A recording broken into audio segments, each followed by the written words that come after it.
Ustaz.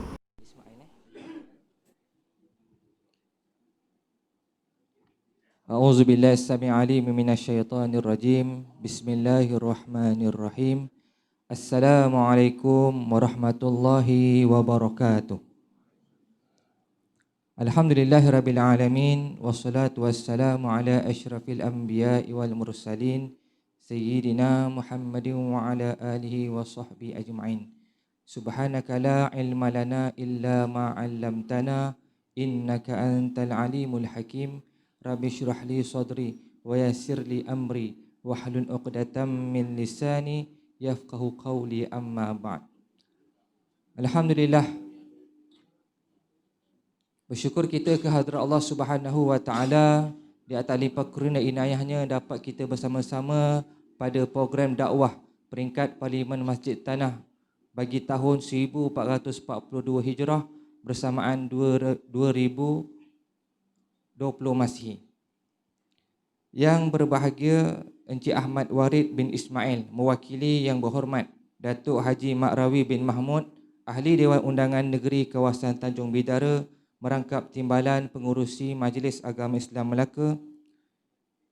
Yang dimuliakan yang Al-Fadil Ustaz Zulkarnain bin Hamzah, penceramah jemputan kita pada malam ini yang merupakan seorang personaliti dakwah.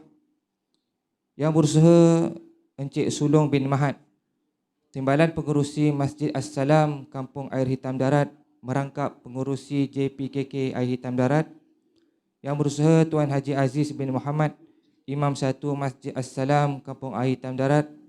Yang berusaha Encik Bahari bin Buang, Sidang Kampung Air Hitam Darat. Ketua-ketua Jabatan Kerajaan Daerah Halor Gajah, anggota-anggota polis di Raja Malaysia, ahli tatakuasa Masjid As-Salam Air Hitam Darat, barisan pegawai syarak Masjid As-Salam, serta barisan urus setia pejabat Japurun Tanjung Bidara dan urus setia pejabat agama Islam daerah Alor Gajah, serta yang diraikan tuan-tuan dan puan-puan hadirin hadirat yang dirahmati Allah sekalian. Pertama sekali kita mengucapkan syukur kehadirat Allah Subhanahu wa taala di atas pertemuan kita pada malam ini. Majlis merakamkan jutaan terima kasih kepada hadirin dan hadirat di atas kesudian hadir pada malam ini bagi kita sama-sama menjayakan program dakwah merupakan ceramah agama yang bersempena dengan sambutan Maulidur Rasul sallallahu alaihi wasallam.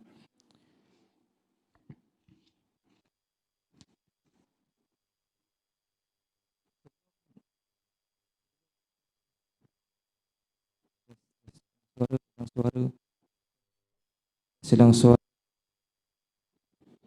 Tes. Baik, sebelum kita memulakan majlis, suka untuk saya ingatkan diri saya dan tuan-tuan dan puan-puan yang hadir untuk sentiasa mematuhi SOP yang telah ditetapkan oleh kerajaan bagi membendung wabak COVID-19, di antaranya dengan memakai face mask serta menjaga jarak. Tuan-tuan dan puan-puan, sebelum kita memulakan majlis, izinkan saya untuk membentangkan sedikit biodata penceramah kita pada malam ini. Ceramah kita bernama Ustaz Zulkarnain bin Hamzah yang merupakan anak kelahiran negeri Melaka yang lahir di Kampung Rim, Jasin, Melaka. Ustaz Zulkarnain bin Hamzah memperolehi akademik di Ma'had Muhammadi Kota Baharu, Kelantan, seterusnya menyambung pengajian di Darul Quran Jakim dan memperolehi ijazah di Jamiah Islamiah Madinah. Dan pengalaman kerja Ustaz Zulkarnain di antaranya mantan pegawai Kor Agama Angkatan Tentera ataupun Kagat selama 13 tahun, dan Ustaz Zulkarnain juga pernah menjawat jawatan sebagai Imam Muda Istana Negara dan berdakwah di kamp tentera Malaysia yang bertugas di bawah Pertubuhan Bangsa-Bangsa Bersatu di Betambang, Kemboja pada tahun 1992. Antara pencapaian Ustaz Zulkarnain dalam arena pendakwah ialah mewakili negeri Melaka dalam pertandingan tahfiz Al-Quran peringkat kebangsaan pada tahun 1984 dan 1985. Beliau juga mewakili negara dalam pertandingan taranum dan tahfiz peringkat antarabangsa di Arab Saudi, serta merupakan penceramah yang tidak asing di negara kita pada hari ini dan merupakan pengacara program Kalam Suci Astro Oasis serta banyak muncul dalam kaca-kaca TV dan juga radio. Tuan-tuan dan puan-puan, tanpa melengahkan masa, saya dengan ini menjemput Al-Fadhil Ustaz Muhammad Zaki selaku Imam 3 Majlis As-Salam untuk membaca doa bagi memberkati majlis. Dengan segala hormatnya dipersilakan.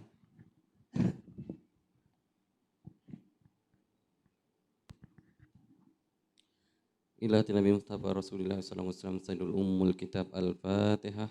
A'udzu billahi minasyaitonir rajim. Bismillahirrahmanirrahim. Alhamdulillahi rabbil alamin. Ar-Rahmanir Rahim. Maliki yaumiddin. Iyyaka na'budu wa iyyaka nasta'in. Ihdinas siratal mustaqim. صراط الذين أنعمت عليهم غير المغضوب عليهم ولا الضالين آمين. بسم الله الرحمن الرحيم. الحمد لله رب العالمين والصلاة والسلام على أشرف الأنبياء والمرسلين وعلى آله وصحبه أجمعين. اللهم اغفر لنا ذنوبنا ولوالدينا وارحمهم كما ربونا صغارا ولجميع المسلمين والمسلمات والمؤمنين والمؤمنات الأحياء منهم والأموات. Ya Allah, Ya Rahman, Ya Rahim, kurniakanlah kami lisan yang lembut, badan basah bagi mengingati dan menyebut nama-Mu, hati yang penuh segar mensyukuri nikmat-Mu, serta badan yang sihat lagi ringan untuk menyempurnakan ketaatan kepada perintah-Mu. Allahumma ya Allah, Ya Rahim, pada malam yang berkat lagi penuh dengan bersejarah ini, di dalam majlis program dakwah peringkat Parlimen Masjid Tanah, kami mendarah tangan memuji dan mensyukur kehadrat-Mu atas nikmat limpah kurnia-Mu yang tidak terhingga ke atas kami, sehingga kami dapat hidup dengan aman, damai dan harmoni, serta dapat melaksanakan tugas-tugas kami sebagai khalifah-Mu di muka bumi ini, dan dipohonkan jadikanlah majlis kami ini majlis yang Engkau redai dan rahmati. Ya Allah, Ya Rahman, berkatkanlah segala usaha yang kami lakukan ini. Sesungguhnya segala yang kami lakukan ini hanya mengharapkan keredaan-Mu jua sahaja. Semoga majlis yang dianjurkan ini akan melahirkan rasa syukur dan gembira atas nikmat rezeki. Seterusnya sentiasa mendekatkan diri kepada-Mu ya Allah. Begitu juga dengan wujudnya majlis ini akan mengeratkan lagi perpaduan dan hubungan silaturahim kami semua. Ya Allah, semoga kami termasuk di kalangan golongan hamba-Mu yang bersyukur dan berterima kasih atas setiap pemberian nikmat-Mu ke atas kami. Ya Munzilal Barakah, Ya Allah, Zat yang Maha Agung lagi Maha Mulia, limpahkanlah rahmat, curahkanlah keampunan, perlindungan, keselamatan serta keberkatan buat diri kami, keluarga kami, anak-anak kami, negeri dan negara kami dari segala bahaya bencana, wabak, penyakit berjangkit dan malapetaka. Peliharalah kesucian agama Islam yang Engkau redai, satukanlah hati-hati kami dan akidah perjuangan kami. Rabbana atina fid dunya hasanah wa fil akhirati hasanatan wa qina adzaban nar wa adkhilna jannata ma'al abrar ya aziz ya ghaffar ya rabbal alamin. ربنا تقبل منا دعاءنا وحاجاتنا إنك أنت السميع العليم وتب علينا إنك أنت التواب الرحيم ولا تؤاخذنا بالعظام والجرائم يا كريم وآخر دعوانا عن الحمد لله رب العالمين. تقبل الله منكم. Amin amin ya rabbal alamin. Majlis mengucapkan jutaan terima kasih kepada Al-Fadhil Ustaz Muhammad Zaki bin Aminuddin selaku Imam 3 Majlis As-Salam di atas bacaan doa sebentar tadi. Hadirin hadirat dirahmati Allah sekalian, kini kita tibalah pada acara yang kita nanti-nantikan. Dengan ini majlis dengan segala hormatnya menjemput Al-Fadhil Ustaz Zulkarnain bin Hamzah untuk tampil menyampaikan ceramah. Dengan segala hormatnya dipersilakan.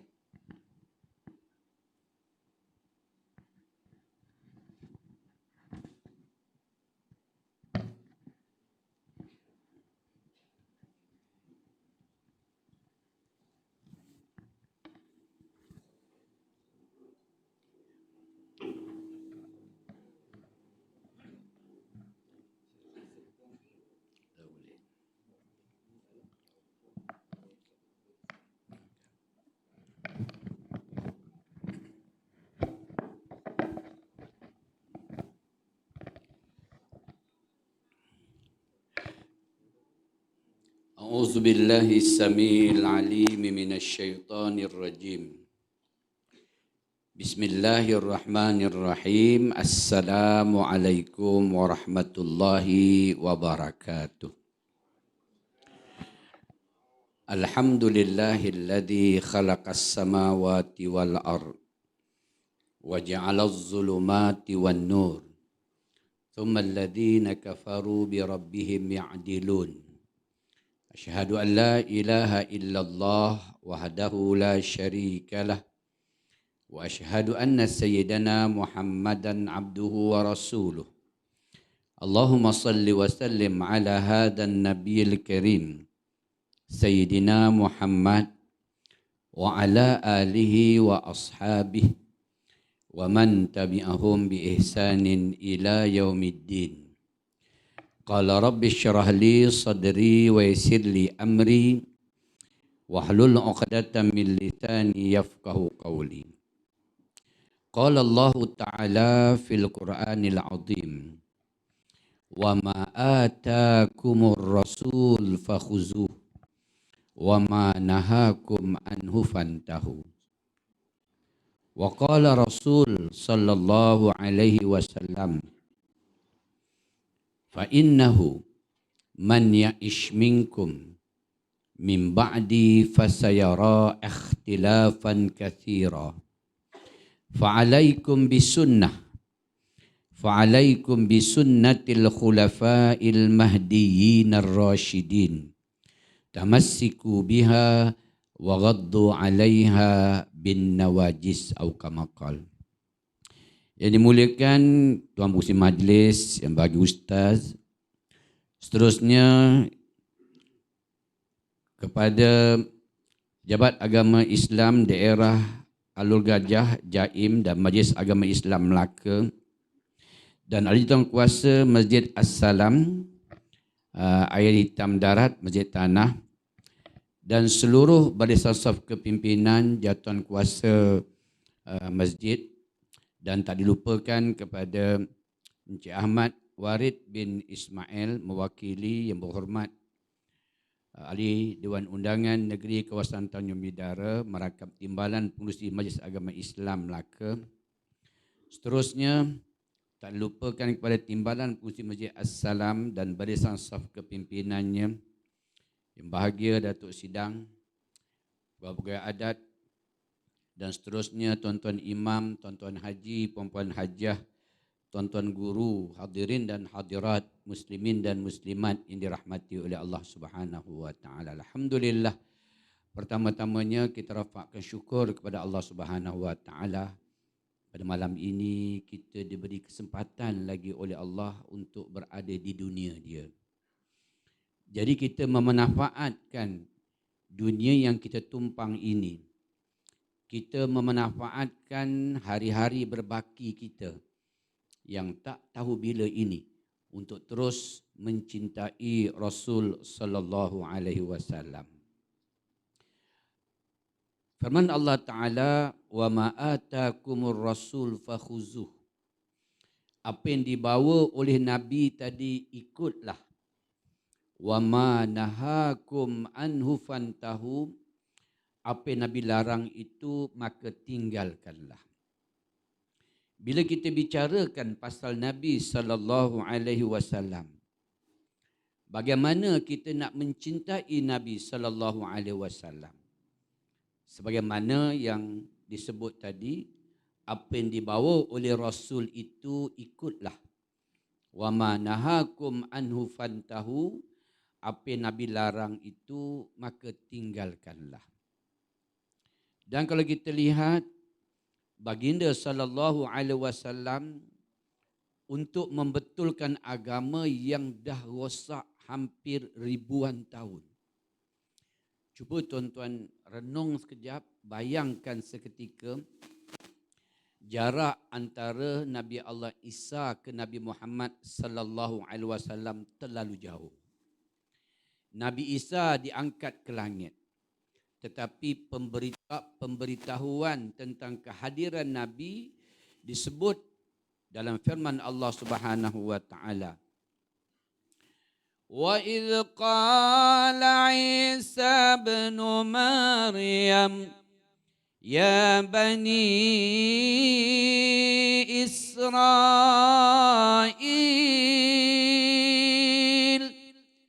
إني رسول الله إليكم مصدقا لما بين يدي من التوراة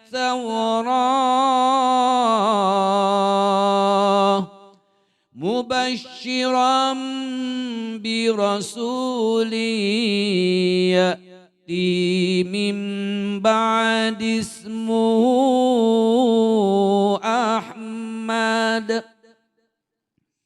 Nabi Isa kata, wahai Bani Israel, aku adalah Rasulullah.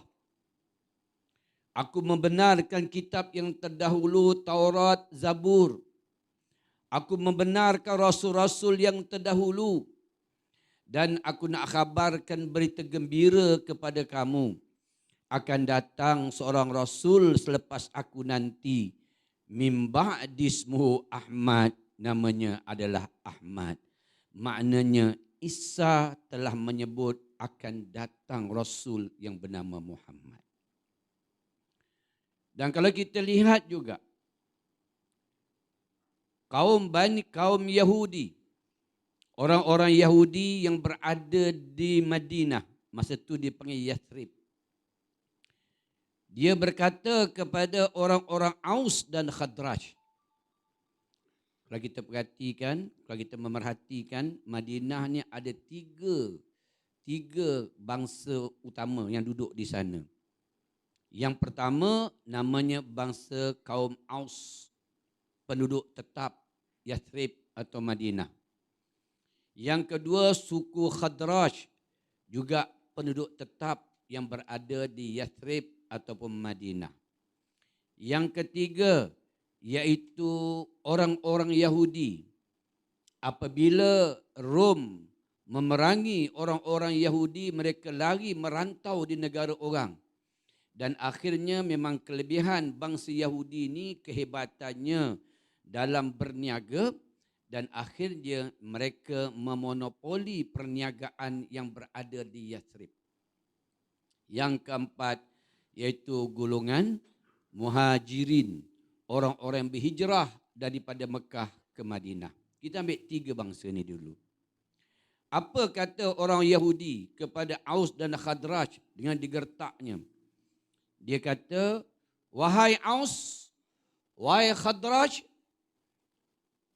sesungguhnya akan datang Rasul selepas ini nanti, yang disebut dalam kitab kami, kitab Taurat, yang disebut dalam kitab Zabur. Rasul itu akan bersama dengan kami dan akan memerangi kamu, wahai orang Aus, wahai orang-orang Khadraj. Maknanya Yahudi pun mengakui kerasulan Nabi Muhammad sallallahu alaihi wasallam. Alladhina yattabi'una ar-rasulan nabiyyal ummi alladhi yajidunahu maktuban indahum fit Taurah wal Injil. Disebut dalam Taurat, disebut dalam Injil pasal kehadiran Nabi sallallahu alaihi wasallam. Sebab itu juga tuan-tuan, apabila berlakunya bai'ah Aqabah. Bai'ah Aqabah iaitu bila mana orang-orang Aus dan Khadraj mengerjakan haji pada waktu itu. Maknanya haji zaman jahiliah lah, dalam keadaan agama yang dah rosak. Baginda Nabi SAW ambil peluang untuk menyampaikan dakwahnya pada waktu itu. Apabila Nabi menyampaikan dakwah risalah Islam kepada mereka, mengajak bertuhankan Allah, berkata suku Khadraj ini, dia kata, adakah engkau Rasul yang disebut dalam Taurat yang dinyatakan oleh orang-orang Yahudi yang akan memerangi kami? Nabi kata, ya, akulah Rasul yang membenarkan kitab-kitab yang terdahulu. Sebab itulah tuan-tuan, apabila suku Khadraj dapati inilah Rasul, dia kata kita ambil peluang.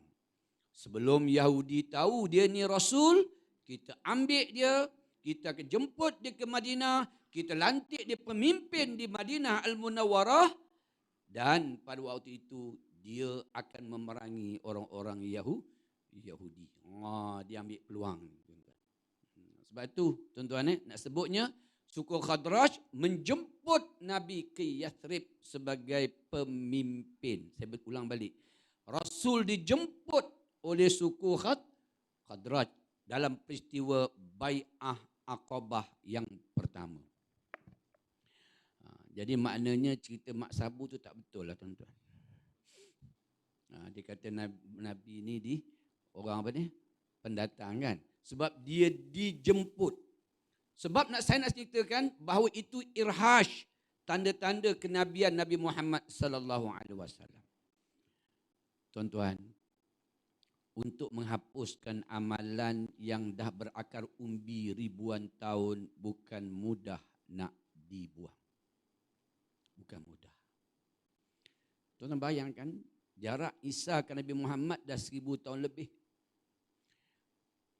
Kemudian agama sebelum itu ialah agama Taurat, Zabur dan Injil.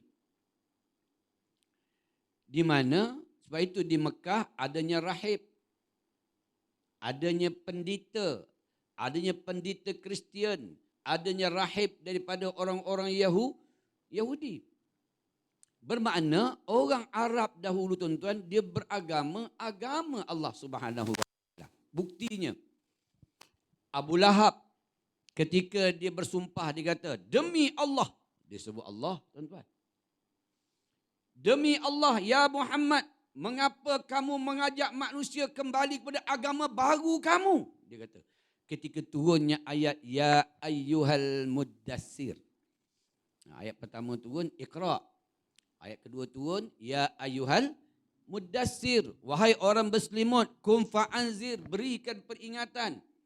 Nabi berdakwah sembunyi 3 tahun, kemudian berdakwah secara terang-terangan, naik atas bukit Safa, berkata, dia panggil, wahai suku-suku Quraisy, wahai suku-suku Adnani, wahai suku Abdul Muttalib, wahai suku daripada Kilab, Kusai, dia sebut nama suku. Mari berkumpul di hadapanku. Kalau kamu tak boleh datang, kamu bawakan kepada aku ataupun orang-orang utusan kamu untuk mendengar berita besar yang aku nak sampaikan ini. Aku nak khabarkan kepada kamu. Adakah kamu rasa percaya atau tidak? Kalau aku katakan di belakang bukit aku sedang berdiri ini, ada segerombolan angkatan tentera yang lengkap dengan senjatanya nak menyerang kita.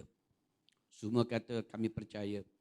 Aku nak khabarkan kepada kamu, aku adalah Rasulullah dan mengajak kamu bertuhankan Allah dan meninggalkan perkara yang mensyirikkan Allah Subhanahu wa taala. Jadi tuan-tuan dengar ni macam saya ceramah. Tuan-tuan nak dengar cerita dalam bentuk melodi, tontonlah di TV Ahli Jarah setiap hari Isnin dalam program Ittiba'ur Rasul. Itu saya buat dalam bentuk kata-kata, ada muzik dia, ada dia punya mood situasi. Saya nak gambarkan bagaimana tuan-tuan pada waktu itu. Pada waktu itu, apa kata Abu Lahab? Tabballaka ya Muhammad. Celaka kamu wahai Muhammad demi Allah. Dia sebut demi Allah. Mana bab beriman kepada Allah tu tak timbul di kalangan orang-orang musyrikin. Mereka ketika haji, mereka sebut apa? Labbaik Allahumma labbaik. Dia sebut nama Allah. Maknanya daripada bertuhankan Allah tak ada masalah. Tetapi mereka mensyirikkan Allah Subhanahu wa taala. Mereka menduakan Allah Subhanahu wa taala. Mereka menigakan Nabi Muhammad Allah Subhanahu wa taala.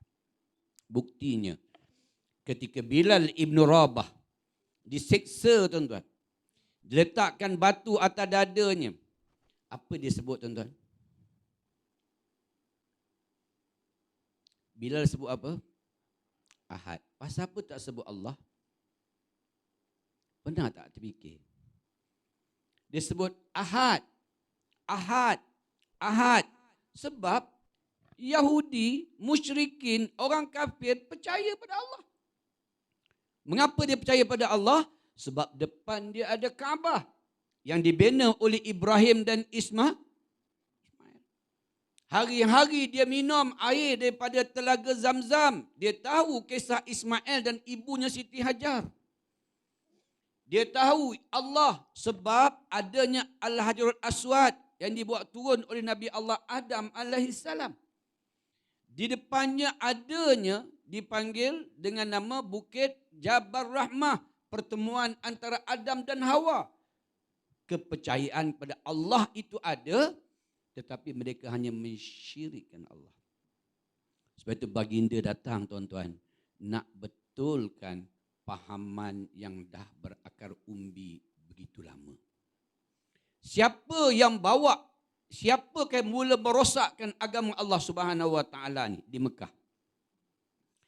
Saifur Rahman Mubarakfuri menyebut dalam kitabnya Ar-Rakhiqul Makhtum, orang itu adalah Al-Amru bin Luai, iaitu datuk Nabi yang keenam.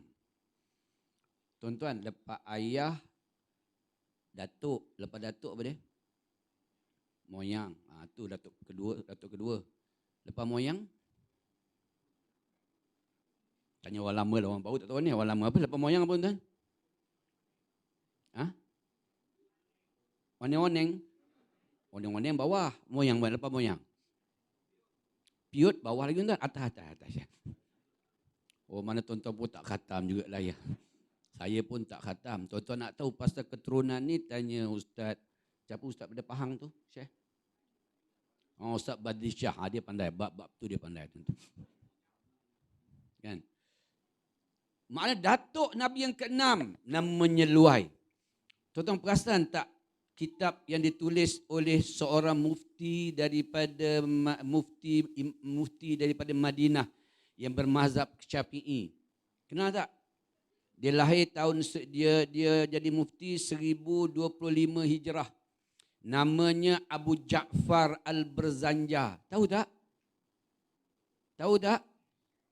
Tuan-tuan nak baca selalu tu, tuan-tuan tahu tak?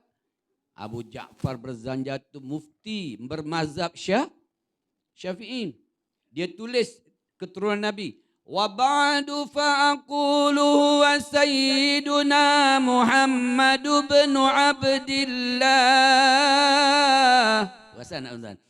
Yang kita dah baca tu. Ibni Manafin, Ibni Qusaym, Ibni Marratab, Ibni Luwai. Luwai tu ialah keturunan Nabi. Dialah, tuan-tuan, saya nak sebutnya, dialah yang menyebabkan agama ni rosak.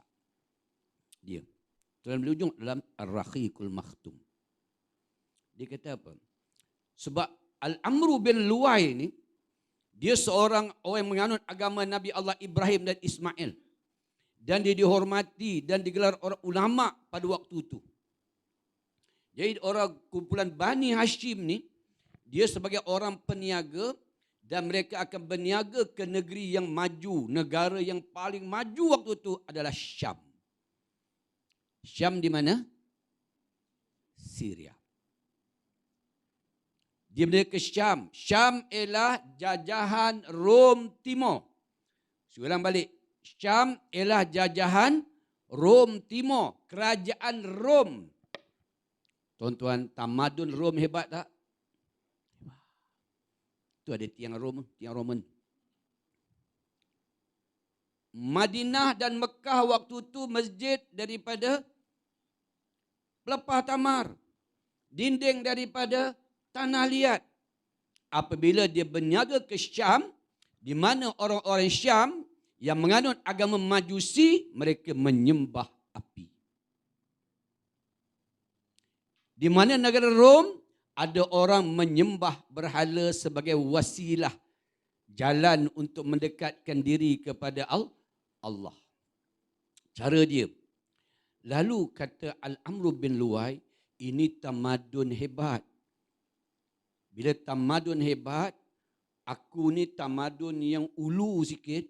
Kalau aku bawa tamadun hebat ni, pasti orang akan terima. Macam kita pergi Amerika tuan-tuan. Tuan-tuan kagum tak dengan Amerika?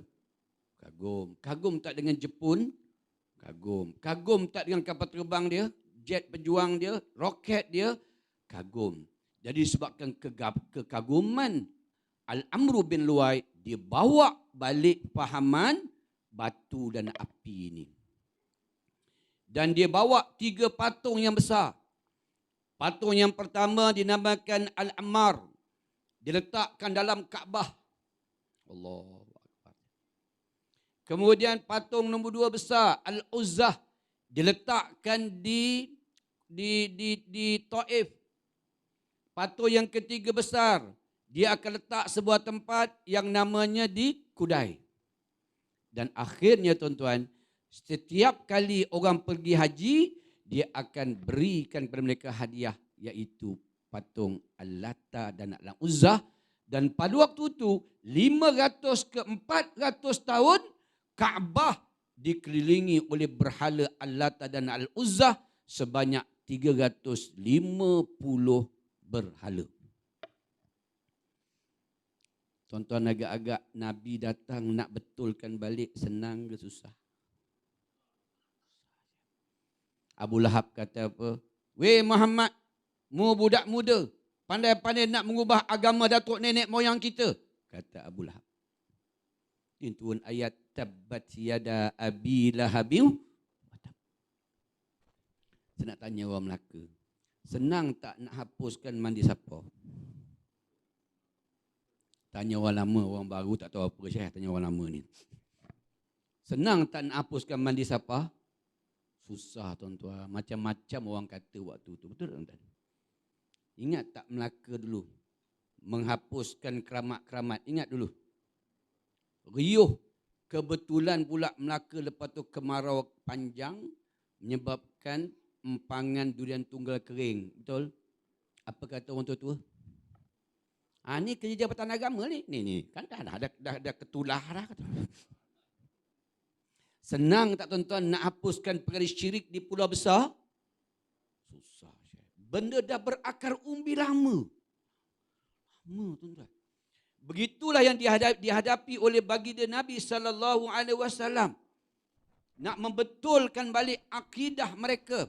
13 tahun tuan-tuan. Nabi dihina 13 tahun. Dia diangkat sebagai Rasul usia 40 tahun. Dalam usia daripada 1 hari hingga 40 tahun ni ialah proses mencari kebenaran. Proses menjadi orang yang hebat, ditarbiyah, dididik dengan cara pada zaman tu. Zaman tu dididikkan. Sebab itu Nabi SAW dikhatankan pada hari ke berapa? Pada hari yang ke-7. Itu hadis Nabi sebut. Tuan-tuan tapi sebab itu saya, tuan-tuan, dalam Quran kata apa? Laqad qasasihim saya ingat laqad kana fi qasasihim ibratul liulil albab. Demi sesungguhnya kisah nabi-nabi itu mengandungi perjalanan yang mendatangkan iktibar bagi orang-orang yang mempunyai akal fikiran. Sebab itu tuan-tuan, ada cerita daripada kitab Berzanji itu, ada yang tak ada hadis. Ada yang tak ada hadis. Macam mana tuan? Apa hukumnya benda yang tak ada hadis ditambah-tambah? Apa hukumnya tuan? Jangan takut jawab, tak ada penyingkiran. Jawab tuan. Apa hukumnya tuan? Man kazzaba alayya muta'ammidan falyatabawwa maq'adahu minan nar. Barang siapa mencipta hadis, sesuatu yang tak ada pada Nabi, pada batang tubuh Nabi, sama ada perkataan, sama ada perbuatan, sama ada takrir, dia tempah dia masuk neraka. Nabi dah sebut dah. Macam mana sirah-sirah yang kita dengar, kita baca tuan-tuan? Saya nak terangkan tuan-tuan. Nabi kata, man ahdasa fi amrihi ma laisa fihi fahuwa raddun. Barang siapa mengada-adakan sesuatu tidak ada pada asalnya, fahuwa raddun, maka tertolak. Macam mana sirah yang kita dengar? Saya nak ambil daripada Menteri Agama kita kata apa.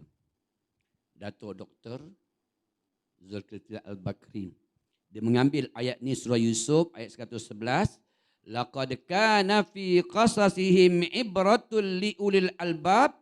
Demi sesungguhnya kisah nabi-nabi yang mengandungi pengajaran dan mendatangkan iktibar bagi orang yang mempunyai akal. Mengapa tuan-tuan? Satu lagi ya. Tuan-tuan perasan tak tahun ni Ma'al Hijrah tak ada huruf H? Perasan tak huruf H? Kan kalender Hijrah ada huruf H. Kan? Lepas tu dekat H tu ada serang labah-labah, betul tak? Lepas tu ada buah merpati, betul tak? Tuan-tuan. Hadis yang menyatakan serang labah-labah tadi, hadis tu hadis mursal. Mursal ni maknanya hadis yang perawinya daripada tabi'in. Boleh faham tuan? Orang hidup zaman Nabi dipanggil sahabat. Orang hidup zaman sahabat dipanggil tabi'in. Mana tabi'in jumpa tak sahabat? Jumpa. Tabi'in jumpa tak Nabi? Macam mana dia boleh meriwayatkan hadis tersebut? Contoh, saya jumpa tak Vasco da Gama? Kalau tak agak-agak umur saya dah 56 tahun ni, agak jumpa tak Vasco da Gama? Memang. Tiba-tiba saya kata, saya dengar Vasco da Gama cakap. Tuan-tuan boleh pakai ke? Macam itulah hadis tu. Hadis tu dipanggil hadis mursal. Perawinya daripada tabi'in, tak ada daripada para sahabat. Tuan-tuan. Tapi tuan-tuan, bukan mudah nak buang benda yang dah lama berakar umbi. Seingat saya lah huruf H tu 1982. Seingat saya lah. 1982, masa tu menteri dia Datuk Dr. Yusof Noh. Kali pertama menukar awal Muharram kepada Ma'al Hijrah. Tapi orang-orang yang seni ni pun buatlah huruf H, ada gambar jauh berlabah-labah kan, buah merpati. Tuan-tuan kalau buka pada surah At-Taubah ayat 40. Kalau saya nak betulkan tuan. At-Taubah kata apa?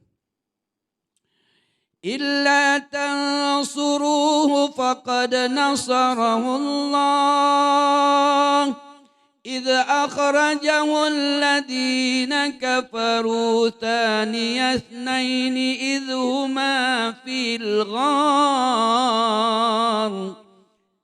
إذ يقول لصاحبه لا تهزن إن الله معنا. Kita tengok apa Allah kata. Illa tansuruhu faqad nasarahu Allah. Jika kamu tidak menolong Nabi Muhammad, nescaya Allah menolong mereka, Allah menolong dia. Idh yaqul li sahibi. Waktu itu ada dua orang bersamanya. Siapa dia? Abu Bakar. Duduk dalam fil ghar. Apa makna ghar? Gua. Ghar tu makna gua. Kan ada ustaz nama Al-Ghari tu. Ustaz Zamihan Zamihan Al-Ghari. Orang gua kan. Memang betul lah orang gua musang. Dia orang gua musang. Dia pun nama hujung Al-Ghari. Tu. Macam Ustaz Wakarat pas siapa nama dia tu? At-Takiri. Seberang Takir. Dia pun nama hujung kan? At-Takiri, orang seberang Takir, tuan-tuan. Sama juga macam saya lah, Zulkarnain Al-Malaki, orang Melaka contohlah. Kalau nak bubuh lah. Ada ustaz pun nama At-Turabi. Pasal nak tuan? At-Turab maksud apa? Tanah. Daripada tuan-tuan sini kampung apa? Tukar pun nama itu tuan-tuan. Apa ni? Ma'u aswad. Ma'u aswad. Air hitam. Boleh boh? Mana orang dulu nak sebut tuan-tuan? Ghar tu mana gua. Duduk dalam gua. kata Nabi, kata Allah, kata Nabi, la tahzan, jangan kamu bersedih. Innallaha ma'ana, sesungguhnya Allah bersama-sama dengan kita. Hadis yang lain ada tuan-tuan, tapi statusnya dhaif. Bila dhaif terus jadi hujah. Kan? Hadis yang sahih menyatakan bahawa para malaikat meletakkan sayap dia menutup Nabi ketika berada di dalam gua tersebut. Tuan-tuan pernah dengar tak cerita bahawasanya Abu Bakar ketika dia memangku Nabi nampak kala jengking. Lalu Abu Bakar letakkan tumit kakinya disengat oleh kala jengking. Pernah dengar tak? Hadis mana tuan-tuan tu? Apa status hadis tu? Nak tahu jawapannya, kena pergi kuliah hari-hari. Ada kuliah bab hadis sahih, hadis hasan. Tapi saya nak sebutnya tuan-tuan. Saya nak sebutnya walaupun dia dhaif, saya nak ambil ayat tadi. Laqad kana fi qasasihim, sekiranya kisah-kisah rasul-rasul terdahulu sebagai pengiktibaran selagi tidak terikat dua perkara. Apa dia? Sekiranya tidak berkaitan dengan i'tiqad, sekiranya tidak berkaitan tentang ibadah, hukumnya harus sebagai ibrah, sebagai pengajaran, sebagai apa lagi? Pengiktibaran. Saya nak tanya, sarang labah-labah ada kait dengan tauhid tidak? Ada kait tak? Tak ada kena-mengena, boleh jadikan cerita. Buah merpati ada kait dengan tauhid dengan ibadah tak? Ada kait tak buah merpati dengan tauhid? Bila buang merpati hukum dia berdosa ada tak? Tak ada, tak ada kait dengan i'tiqad. Boleh ambil sebagai pengiktibaran. Ada ustaz-ustaz kita juga bergaduh. Nabi lahir 8, ada kata 9, Ibnu Hashim kata 9, Imam At-Tabari kata 8, Ibnu Ishaq kata 12. Tuan-tuan nak pakai mana? Saya nak tanya, tarikh ada kait dengan akidah ke tidak?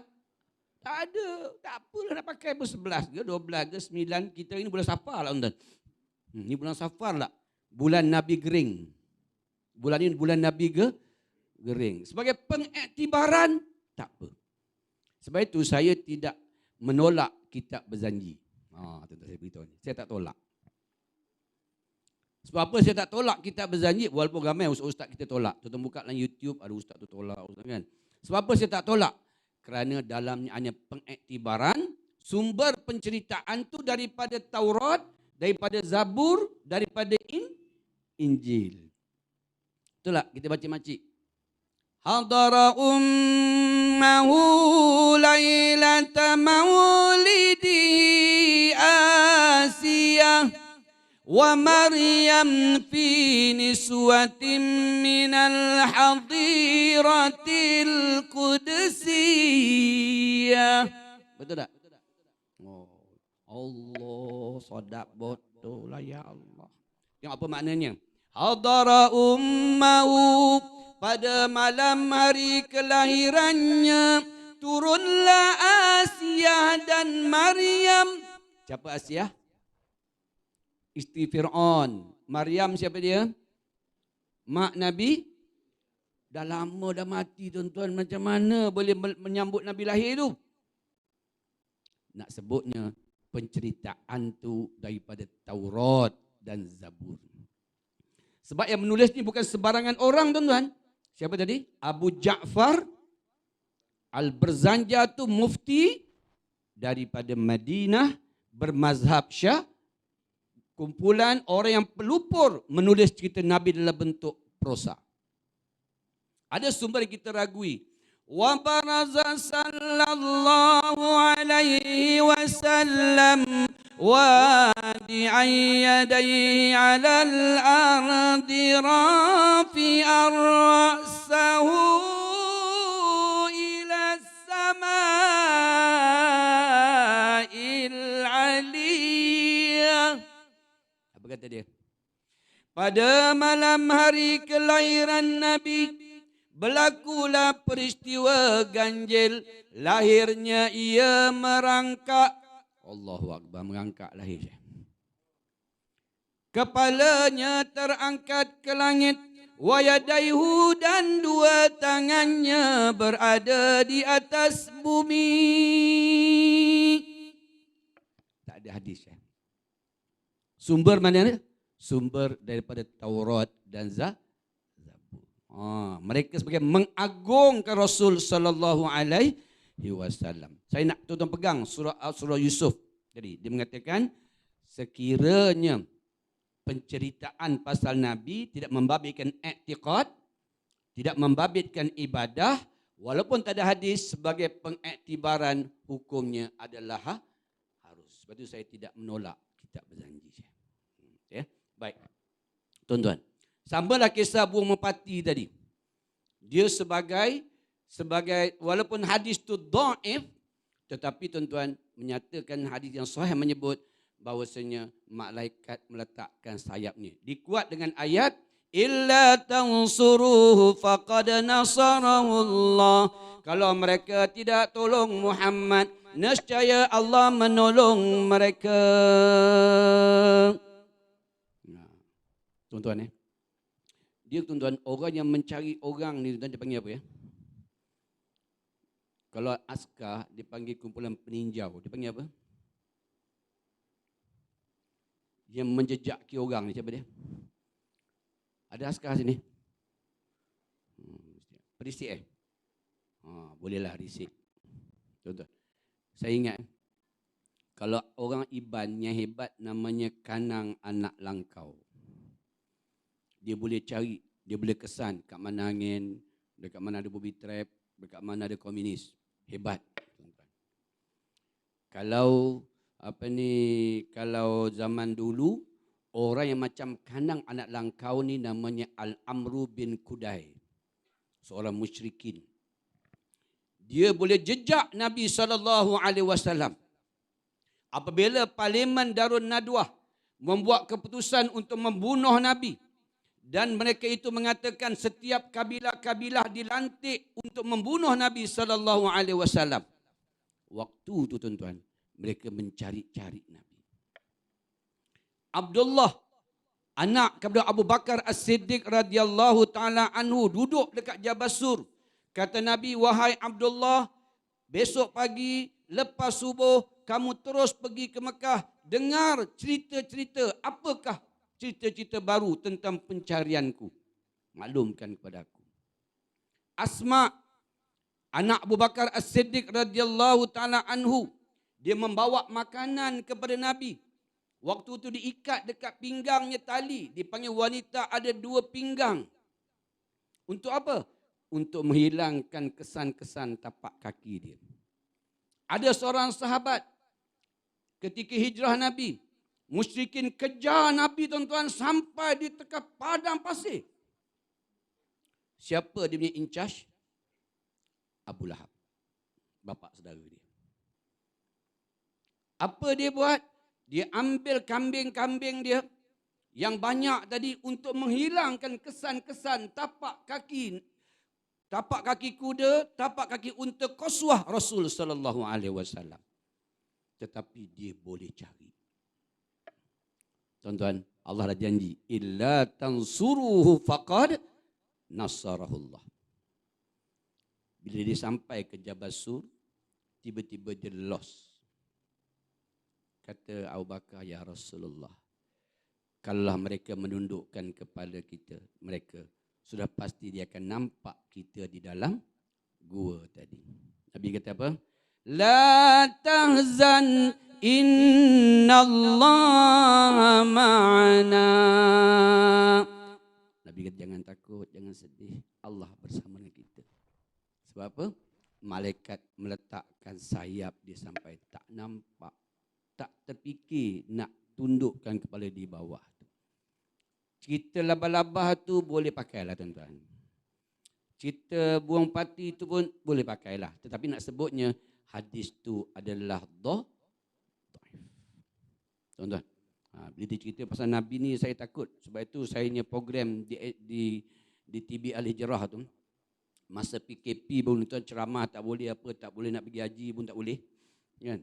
Apa saya buat? Saya duduk kat rumah, saya buka kitab, dekat 30 kitab, saya buka-buka, saya buat kajian pasal Nabi Muhammad, cari hadis-hadis sahih. Kumpulkan. Kata Hijrah TV, saya nak yang sahih. So ustaz kena buat konten, cari yang sahih. Bila kita amati terlalu banyak penceritaan yang kita dengar selama ni adalah dhaif. Oleh itu, tontonlah di TV Al-Hijrah setiap hari Isnin. Jam berapa? 7:30 malam. Orang nak semayang tuan buat keluar. Tuan-tuan, saya cerita, tuan-tuan dengar cerita Nabi baca waja'alna min baini aydihim saddan wa min khalfihim saddan faghshaynahum fahum la yubsirun. Betul tak? Nabi letakkan pasir atas kepala, betul tak? Hadis tu pun dhaif. Tapi popular tak? Popular. Sampai kata kau jangan takut, nampak polis kau baca ayat ni. Wa ja'alna min baini aydihim saddan wa min khalf. Saya nak sebut hadis tu. Tuan-tuan, bila sebut pasal Nabi sallallahu alaihi wasallam, kita kena pastikan sumbernya sumber yang sah. Sebab tu saya kena beritahu ni dhaif, yang ni hasan, hasan li zati, hasan li ghairi dan sebagainya. Baik. Tuan-tuan, dah sampai masanya. Bagi kita yang mencintai Rasul sallallahu alaihi wasallam, apa yang ada pada diri dia tu kita kena semak, kita kena tabayyun. Bukan terus terima bulat-bulat, kena tabayyun. Tapi puan, nak buang benda dah lama berakar umbi ni susah. Susah. Tuan-tuan ingat tak bila mana masa tu bahis. Sekarang panggil JAKIM, dulu panggil bahis, bahagian Darul Islam Jabatan Perdana Menteri. Kan dulu Jabatan Perdana Menteri mengharamkan, memberhentikan cetakan Quran Imla'i. Ingat tak makcik, pernah baca tak Quran Imla'i? Jangan tak ngangguk. Siapa yang lahir tahun 60-an angkat tangan? Mesti baca Quran. Quran merah lah cik. Yang ada nun kecil tu. Perasan tak? Tahun 1984, kerajaan memberhentikan cetakan dia. Sebab apa? Sebab Quran tu banyak penambahan alif, waw dan juga ya. Bila berhentikan cetakan, orang tua-tua marah, susah bona nak baca Quran yang baru ni. Ya Allah, nun kocik dah tak ada dah. Bukan mudah. Tuan-tuan, alif, lam, ha. Apa dia? Allah. Sabdu, bagi tegak. Apa makna dia? Bila dia ada alif kecil, bermakna ada alif. Bila ada alif, makna panjang. Cuba kita ceraikan dia. Alif, lam. Alif kecil apa dia? Alif, lam, alif, ta. Jadi apa? Allata. Apa dia Allata? Tuhan orang-orang musyrikin. Sebab itu Rusam Osmaniyah, tuan buka Quran. Alif, lam, ha, sabdu mesti bagi atas. Dia tak boleh bagi tegak. Sebab apa? Sebab dia baca mengikut bunyi. Imla'i. Ya? Nak faham macam inilah. Dulu tuan-tuan belajar, ingat tak eja bermain ada i tanda? Ingat tak? Entah tak sempat saya? Sempat? Sempat. Haji sempat je? I tanda, ingat tak i tanda? Bila berhenti tuan-tuan? 1979 ke 78 dia baru berhenti. Tetapi tuan-tuan baca BER, baca bir ke baca ber? Tetap baca ber. Begitulah Quran ni tuan-tuan. Bila ada alif kecil, bermakna ada alif. Bila kita huraikan dia jadi Allata. Allata mana Tuhan orang-orang musyrikin. Tapi kita orang Melayu ni tuan-tuan, janji cantik. Betul tak? Allah cantik bona ayat tu, ya Allah. Bergulung-gulung lawan. Sebab itu kena belajar Resam Osmani. Baik. Saya nak sebutnya tuan-tuan, bukan perkara mudah untuk memberhentikan perkara yang berakar umbi. Nabi buat selama 13 tahun di Mekah 10 tahun di Madinah. Saya tanya tuan-tuan jawab. Nabi diangkat sebagai Rasul pada usia 40. 13 tahun dia berdakwah di Mekah. Umur Nabi berhijrah umur berapa? Lambatnya tuan-tuan. Saya ulang balik. Nabi diangkat sebagai Rasul usia 40. Dia berdakwah di Mekah selama 13 tahun. Dia berhijrah ke Madinah umur berapa? 53 tahun. Sebab tuan-tuan 53 kalau tak berubah lagi Allah bahaya. Tapi 53 tahun dia nak bawa budaya lama dia tu. Bukan mudah nak buang. Ingat askar tuan-tuan. Masa askar tu nak buang apa dia makan burger dengan belacan. Senang ke susah? Susah saja. Masa tentera, hormat panglima, hormat nyatap. Masa tu salib tu. Nak buang bukan senang tuan-tuan. Saya 1986 dalam Kagat, masa dengan Datuk Jamal Khair, nak buang benda tu bukan mudah. 10 tahun baru boleh buang. Barulah hormat panglima. Dulu macam ni. Dulu dekat MES. Tuan-tuan, berapa lama British jajah Malaysia. Minuman untuk Seri Paduka Baginda dalam MES. Nak buang bukan senang. Masa saya cakap dulu, berdosa ni tasyabuh. Ustaz ni pemecah belah dalam tentera ni. Oh, pemecah belah ya. Waktu tu bukan perkara mudah. Hormat tugu. Berapa lama nak berhenti hormat tugu?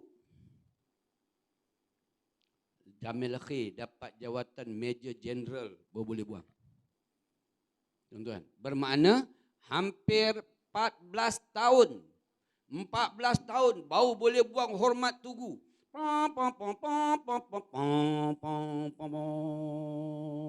Ada tentu dia tahu lagu ni saya.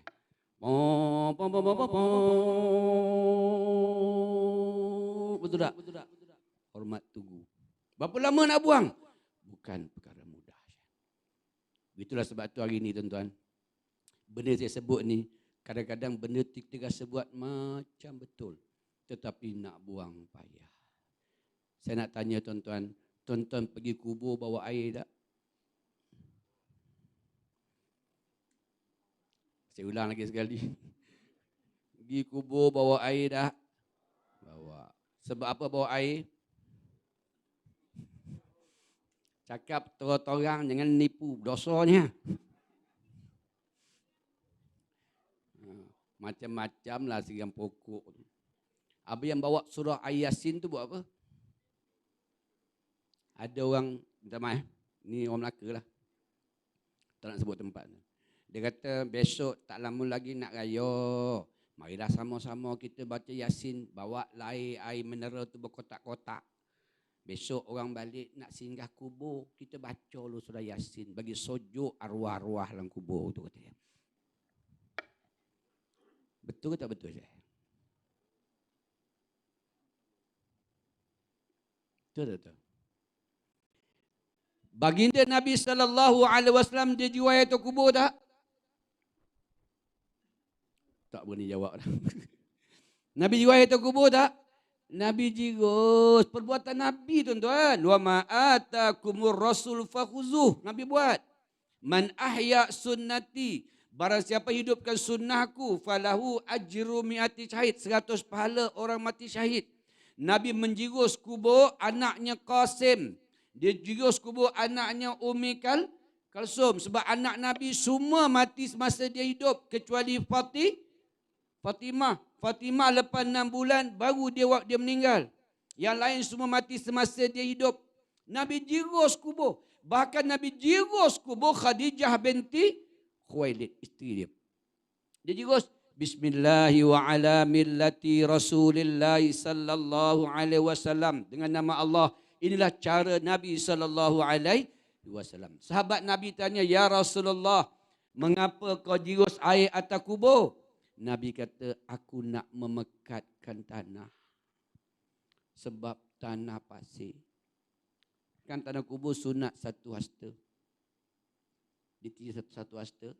Nabi jirus untuk apa? Untuk memekatkan tanah.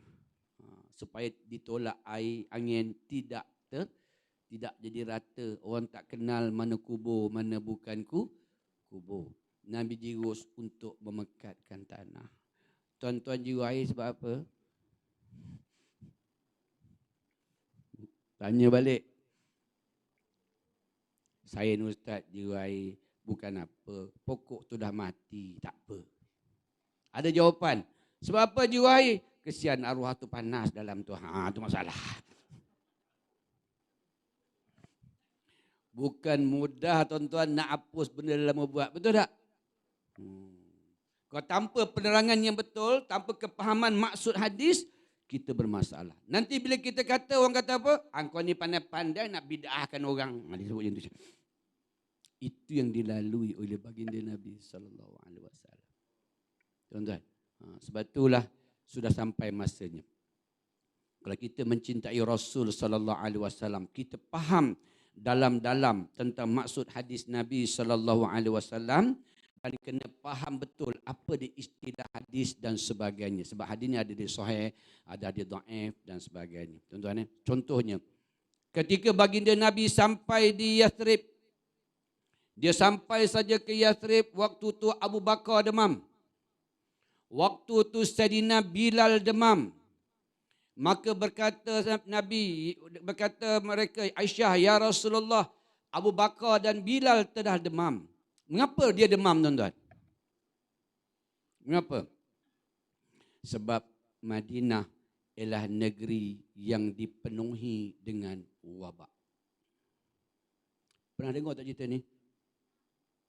Tak pernah dengar, tuan-tuan. Negeri ini dipenuhi dengan wabak.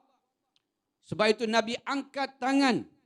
Allahumma habbibi ilaina al-Madinah wa habbibna fi Makkah. Ya Allah, berikanlah kecintaanku kepada Madinah lebih daripada kami mencintai Mekah, bahkan lebih daripada itu. Ya Allah, jadikan negeri ini orangnya terselamat daripada sebarang wabak penyakit. Kerana doa Nabi ni, tuan-tuan, hari ini Madinah bersih daripada wabak. Tuan-tuan Google tengok, dekat Madinah ada berapa kes coronavirus ya?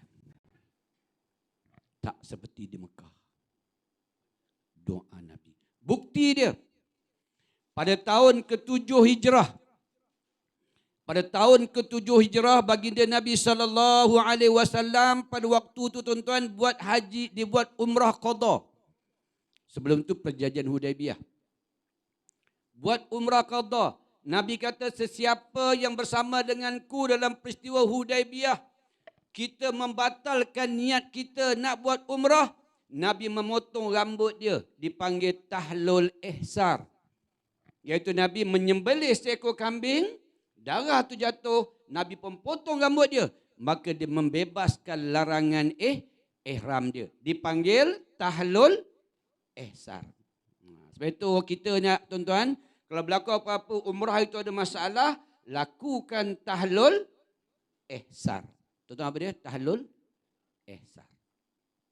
Ni kes ada jadi, tuan-tuan, di Kuala Lumpur, jemaah saya. Dia pergi umrah pada usia dia 25 tahun. Dia pergi haji usianya 70 tahun. 70 tahun jumpa saya, buat kursus haji dekat KLCC. Saya kata, kalau umrah tak sah, tawaf tak sah, sa'i tak sah, tahlul tak sah, dia dalam ihram. Bila dalam ihram, dia tak boleh lakukan 13 perkara. Berkahwin tak boleh, bersetubuh tak boleh, mengkahwinkan orang tak boleh, cabut rambut tak boleh. 13 perkara tak boleh. Tuan-tuan payang, umur 25 sampai 70, dia buat berapa kali dah benda tu. Dia kahwin pula, sah tak kahwin dia? Dalam ihram boleh kahwin tak? Boleh. Dia mengahwinkan anak dia, boleh tak? Tak boleh. Pergi masa tu Datuk Zul, tuan-tuan, buat keputusan dalam muzakarah haji, itu Jabatan Agama. Ada jawapan dia. Sebab tahlul ihsan. Apa dia buat? Panggil dia Ji. Perkahwinan tadi secara tak langsung dia terpasah. Jadi kena nikah semula. Kahwinkan anak, kahwin anak pun kena nikah semula. Dia panggil wati syubhah. Nak buat macam mana? Ambil peristiwa perjanjian Hudaibiyah atau Bai'atul Ridwan. Nabi menyembelih seekor kambing, darah tu jatuh, dia potong rambut dia membebaskan larangan ihram. Cik, pergi cari kambing, beritahu dekat orang kampung, sembelih untuk tahlul ihsar. Buat kat mana Ustaz? Buat kat Gombak lah. Kita duduk Gombak. Kalau duduk kat air hitam lah. Kalau duduk kat Tanjung Bidara lah. Tuan-tuan. Bila dah sembelih dah Ustaz, potong rambut dia. Barulah bebas larangan ihram dia. Peristiwa itu berlaku pada tahun ke-6 Hijrah. Tuan-tuan. Saya tahu ibu-ibu saya pasal ibu-ibu belakang tu. Kalau siapa yang masa haid dia tawaf, dia balik tengok ada haid, tawaf tak sah, sa'i tak sah, tahlul tak sah. Orang perempuan kena ingat, dalam tempoh 15 hari itu dipanggil haid. Saya punya 7 hari Ustaz. Hari ke-8 ada. Entahlah, kejap ada, kejap tak ada, kejap ada, kejap tak ada. Tengok lepas tawakan balik ada ke tidak? Tak ada.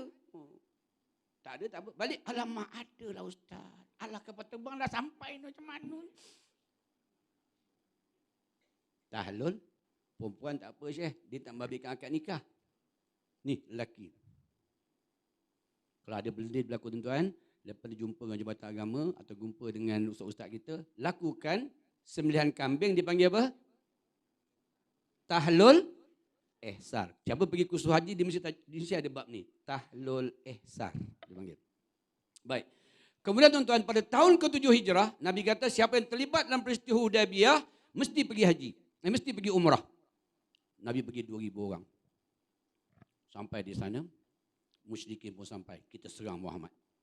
Sebab pertama dia pakai ihram. Tuan-tuan, nak berperang pakai ihram, ada harapan menang ke kalah? Spender pun tak ada Syekh. Yang kedua, dia kata mereka tidak boleh membunuh sebab larangan ihram tidak boleh menumpahkan dah. Confirm kita boleh menang. Dia naik atas Bukit Hujun, dia perhati pada bawah. Nabi kata ittiba'ur rasul, ikut aku, ikut aku. Nabi pun ambil kain ihram dia kepit bawah ketiak dia belah kanan, dia lempar di sebelah dia lempar belah kanan, dilempar di sebelah kiri, nampak bahu di sebelah kanan. Saya nak tanya tuan-tuan tawaf, nampak tak bahu sebelah kanan? Nampak tak? Saya nak tanya, sebab apa nampakkan bahu sebelah kanan? Entahlah Ustaz, dah khusus macam tu lah. Dia ada cerita dia, ceritanya umrah qada. Lalu baginda Nabi kata, dia letakkan di sebelah kiri dia, nampakkan muscle dia. Nampakkan otot-otot dia.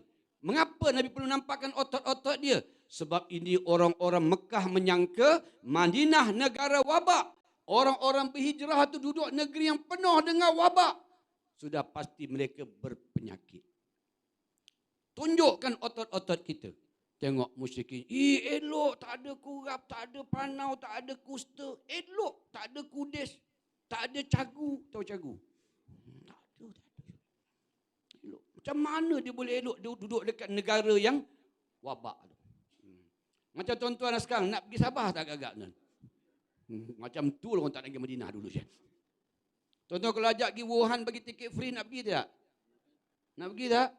Tak nak. Macam tu lah dulu orang tak nak masuk ke Yathrib. Kerana doa Nabi ni. Tuan-tuan. Kemudian Nabi kata apa? Berlari-lari anaklah kita ramal. Daripada rukun Yamani ke Hajarul Aswad. Berlari-lari anak. Mengapa Nabi berlari anak? Musyrikin kata sudah pasti mereka ini berpenyakit. Dan mereka lemah. Sebab mereka berjalan kaki, naik unta, bawa binatang seorang 7 ekor untuk dikorbankan daripada Madinah ke Mekah 400 lebih kilometer. Penat ke tidak? Makcik naik bas penat ke tidak? Naik bas penat. Bayangkan kalau tarik unta lagi. Tarik unta, tarik kambing, tarik lembu. Penat. Mereka pasti penat. Tiba-tiba Nabi berlari 3 pusingan. Dia kata, ya Allah, mereka masih kuat dan gagah. Itu yang dicairkan sebutnya Mekah, Madinah ialah negara wabak. Ceritanya daripada kisah umrah qada yang berlaku pada tahun 7 Hijrah. Nampak tuan-tuan? Di sebalik sirah tu ada hukum-hukum yang tersirat. Kita kena pecahkan permasalahan ini.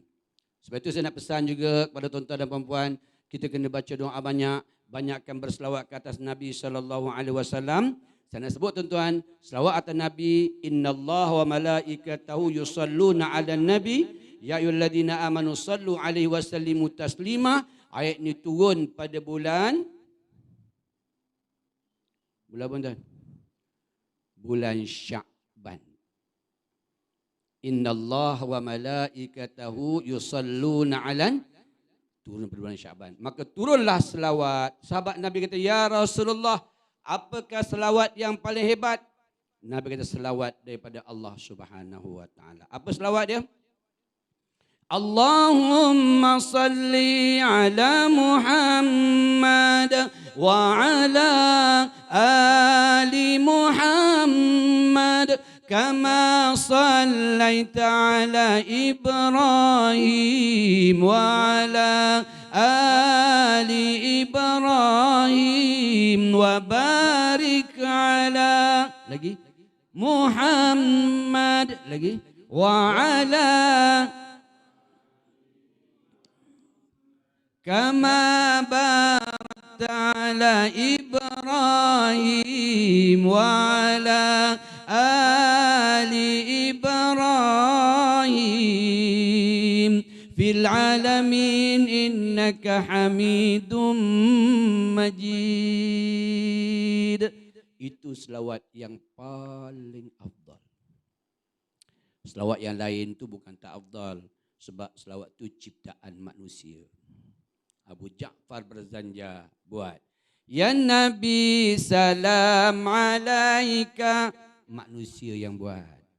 Asyraqal badrun alaina, manusia yang buat.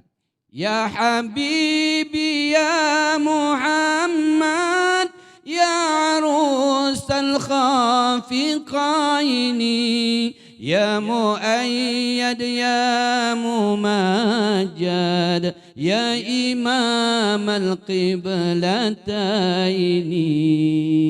Kalau imam dua kiblat, siapa buat? Manusia yang buat. Tala'al badru alaina, siapa buat? Manusia yang buat. Siapa dia? Orang-orang Yathrib, orang-orang perempuan daripada Madinah menyambut Nabi sallallahu alaihi wasallam. Manusia buat. Ya Rabbi salli ala Muhammad. Siapa buat? Manusia yang buat. Maraban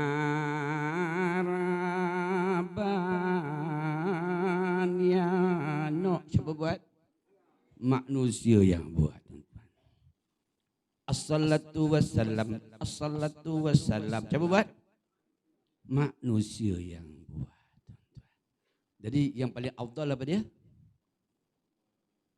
Selawat Ibrahim. Perasan tak orang kita lupa yang tu? Dia sebut lagu dia, ya Nabi salam alaika. Betul tak? Bukan soal salah, soal afdal. Afdalnya ialah Ibrahimiyah. Boleh buat, tapi teruskan, jangan lupa membaca selawat Ibrahimiyah. Okey, tuan-tuan dan puan rahmatillah Allah Subhanahu wa taala.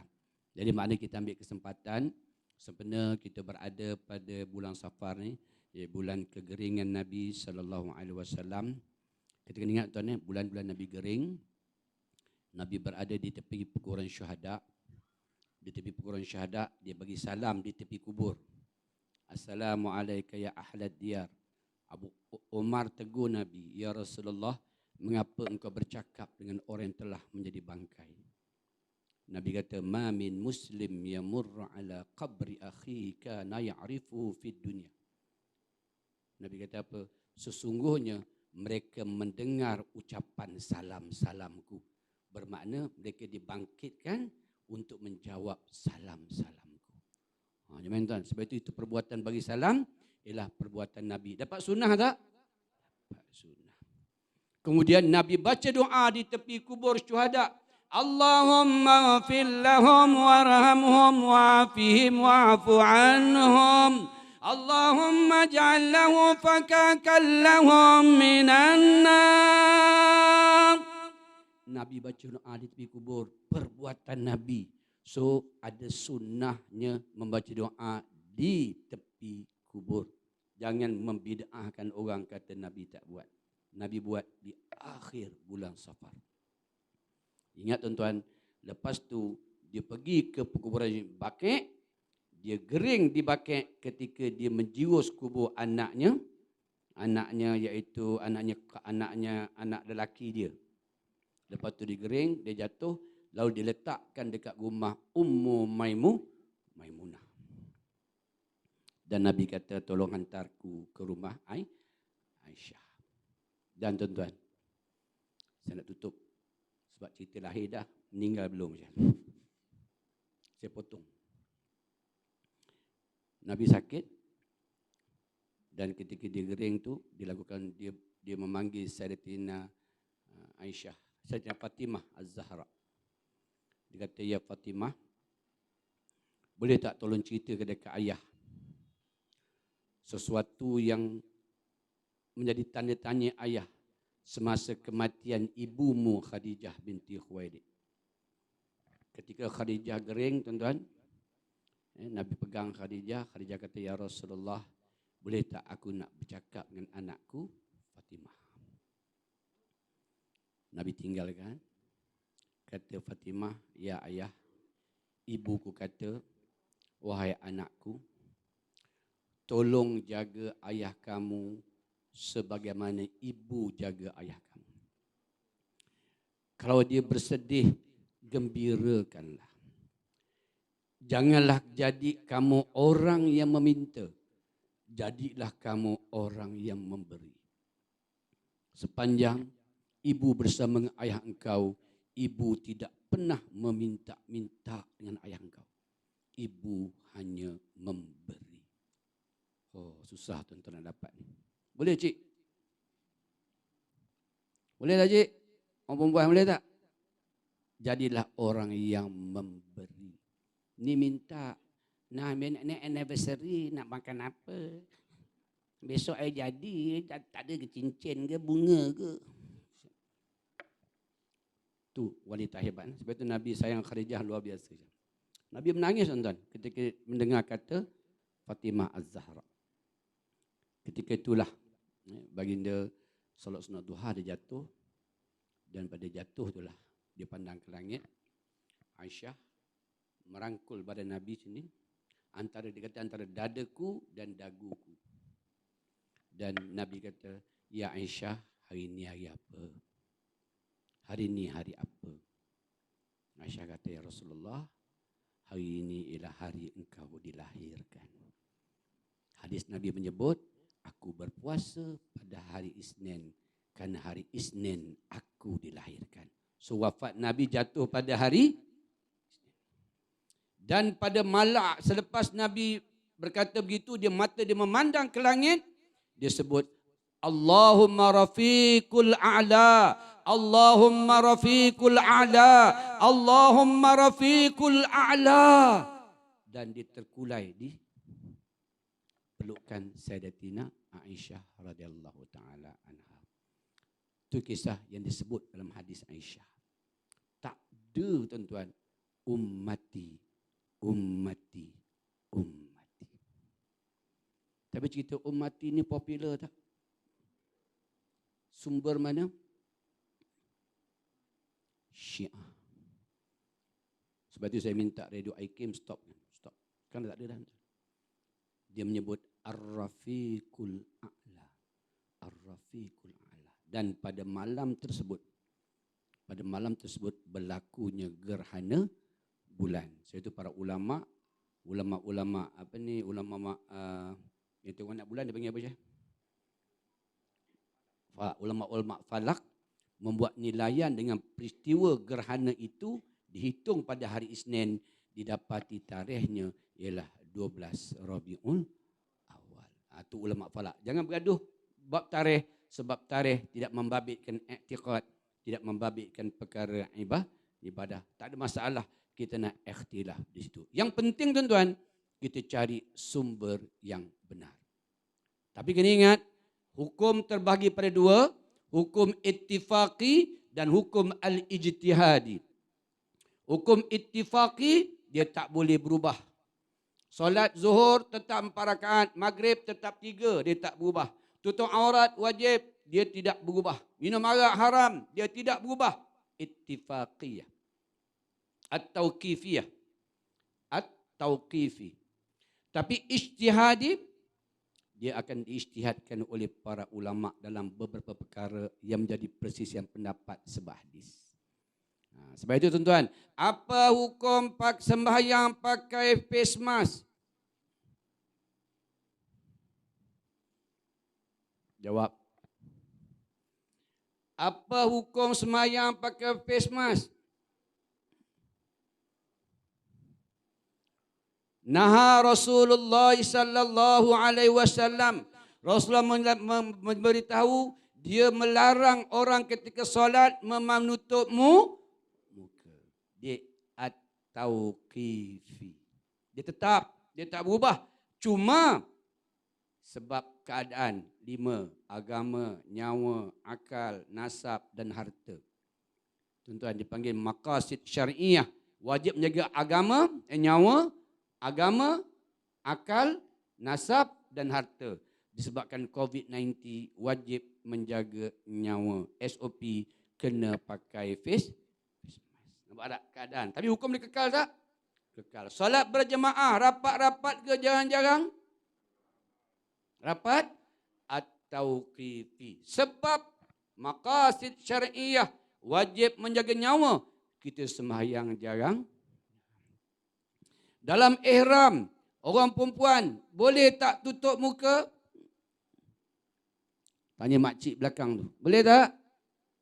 Cik, dalam ihram boleh tutup muka tak? Tak boleh. Larangan orang perempuan, lelaki boleh. Tuan-tuan. Boleh tak pakai face mask? Tak boleh. Larangan ihram. Tuan-tuan. Kena bayar dam tak? Kena bayar dam, tuan-tuan. Sebab dia hukum at-tauqifi. Tapi wajib menjaga nyawa. Dia pakai. Tapi dia pakai berkekalan. Dia langgar dengan ihram. Dia tetap kena bayar dam. Tetapi dia tak sengaja. Kerana apa? Kerana dia wajib menjaganya nyawa. Maka hukumnya tidak berdosa. Sebab keadaan. Dia hukum, tuan. Sebab hukum ni ada dua. At-tauqifi dan hukum al-ijtihadi.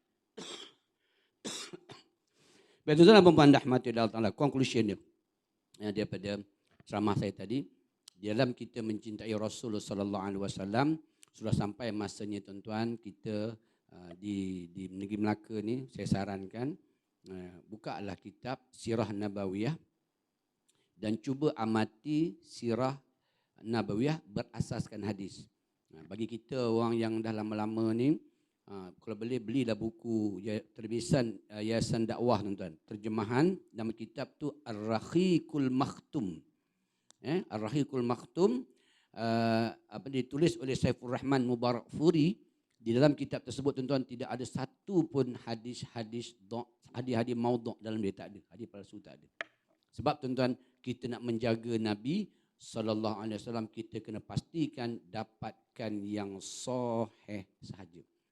Jadi kalau kita bawa, kita sampaikan pula hadis-hadis maudhu' dekat orang ramai, mak adahu minan nar, dia tempah dia masuk dalam neraka. Terus banyak tuan-tuan, hari baca 6 line cukup, nak tidur baca 6 line, tutup, besok buka lagi. Tuan-tuan akan berjumpa banyak percanggahan sirah yang kita belajar dulu. Rupa-rupanya sumbernya adalah dhaif. Tapi nak dapat lebih pasti, bersama dengan guru-guru kita, talaqi guru-guru kita, tuan-tuan, kita baca kitab ni, insya-Allah tuan-tuan, kita dapat membetulkan tentang baginda Nabi yang selama ini diselewengkan oleh musuh-musuh Islam yang bertakiyah, yang cukup terkenal, yang bernama Syiah. Baik, tuan-tuan dan puan rahmatillah taala, ya, marilah sama-sama kita tunjukkan cinta kita kepada Nabi sallallahu alaihi wasallam Kita berdiri, kita berselawat ke atas Nabi dan kita mulakan dengan selawat Ibrahimiyah insya-Allah.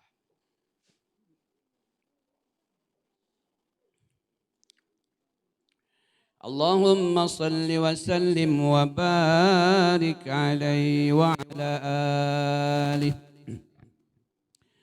Allahumma salli ala Muhammad wa ala ali Muhammad kama sallaita ala Ibrahim wa ala ali Ibrahim wa barik ala Muhammad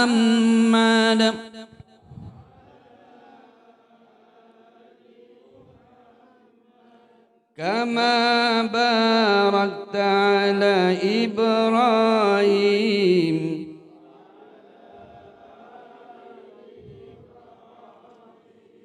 وبارك على محمد وعلى آل محمد كما باركت على إبراهيم وعلى آل إبراهيم في العالمين إنك حميد مجيد. يا حنانا يا حنانا يا حنانا يا حنانا يا حنانا يا حنانا يا حنانا ظهر الدين المؤيد بظهور النبي أحمد ظهر الدين المؤيد بظهور النبي أحمد يا حنانا بمحمد ذلك الفضل من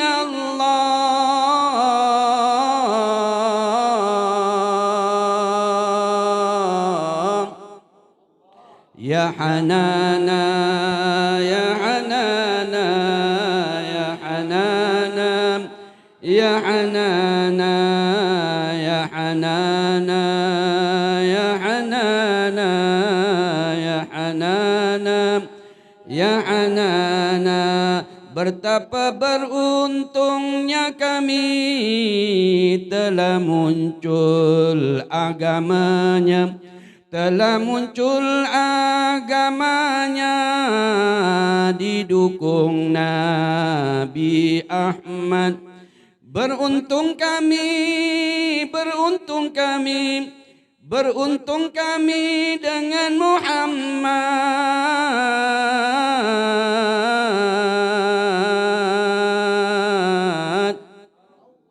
Anugerah Allah, beruntung kami, beruntung kami, beruntung kami. Sallallahu ala Muhammad, sallallahu alaihi wasallam, sallallahu ala Muhammad,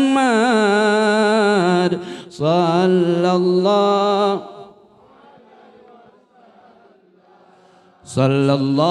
ala Muhammad, sallallahu alaihi wasallam, sallallahu ala Muhammad, sallallahu alaihi wasallam. Marhaban ya marhaban, marhaban ya nurul aini, marhaban ya marhaban, marhaban jadal Husaini. Ashraqal badru alaina فاختفت منه البدور مثل حسنك ما رأينا قط يا وجه السرور صلى الله على محمد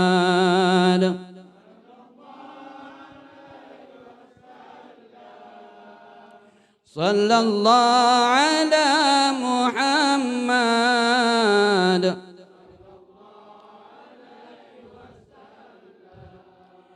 يا حبيبي يا محمد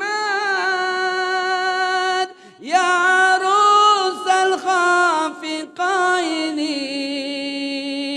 يا مؤيد يا ممجد يا إمام القبلتين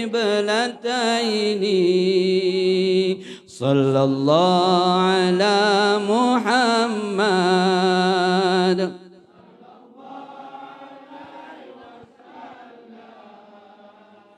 صلى الله على محمد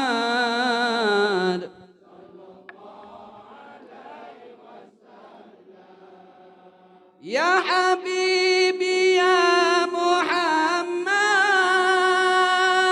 يا عروس الخافقين يا مؤيد يا ممجد يا إمام القبلتين يلا صلى الله على محمد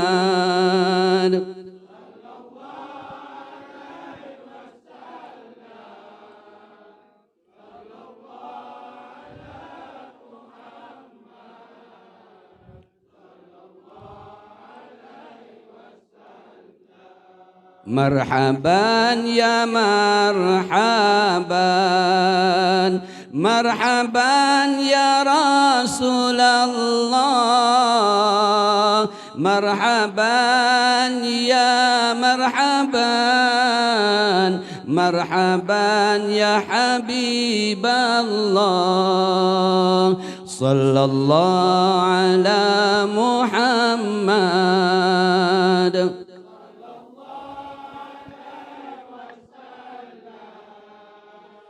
صلى الله على محمد